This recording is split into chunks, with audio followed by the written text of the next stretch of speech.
திமுக தோத்ததுக்கு முக்கிய காரணம் ஊடகங்களை உங்க கையில வச்சுக்கிட்டு விஜய் கொலகாரன் நீங்க சொன்னீங்க பாத்தீங்களா, அதுதான் கூச்சமா இல்லையா சார் அப்படி சொல்ல? கரூர் சம்பவத்தை வைத்து அன்றைய முதல்வராக இருந்த ஸ்டாலின் எப்படி வேண்டுமானாலும் அரசியல் செஞ்சிருக்கலாம். ஜெயலலிதா அம்மாவாக இருந்தா இன்றைக்கு அமைச்சராக இருக்கக்கூடிய பெரும்பாலானவர் ஜெயில தான் இருப்பாங்க.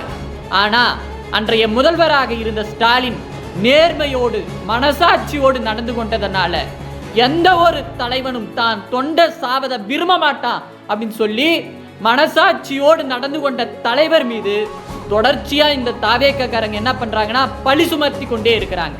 அதாவது இந்த கரூர் சம்பவத்தில் 41 பேர் இறந்ததற்கு காரணம் திமுக தான், செந்தில் பாலாஜி தான் ஆளு இறக்கிட்டாரு அப்படின்ட்டு இன்றைய அமைச்சராக இருக்கக்கூடிய ஆதவர்ஜனா பேசுறாரு. இப்படிப்பட்ட ஒரு மானகெட்ட ஒரு அரசியலை இதுவரைக்கும் இந்த தமிழ்நாடு பார்த்ததே கிடையாது. இப்படிப்பட்ட ஒரு அரசியலை செய்வதற்கு உண்மையிலே எப்படிதான் இவர்களுக்கு மனசாட்சி இருக்கிறது அப்படின்ட்டு தெரியல. தொடர்ச்சியா இந்த தாவேக்காரங்க தான் என்ன செய்தார்கள் அப்படின்னா திமுக மேல இந்த பழியை போட்டுக்கொண்டே இருந்தாங்க. ஆனா இந்த நபர் பேசுறான், விஜய கொலக்காரன் அப்படின்னு சொன்னாங்க அப்படின்னு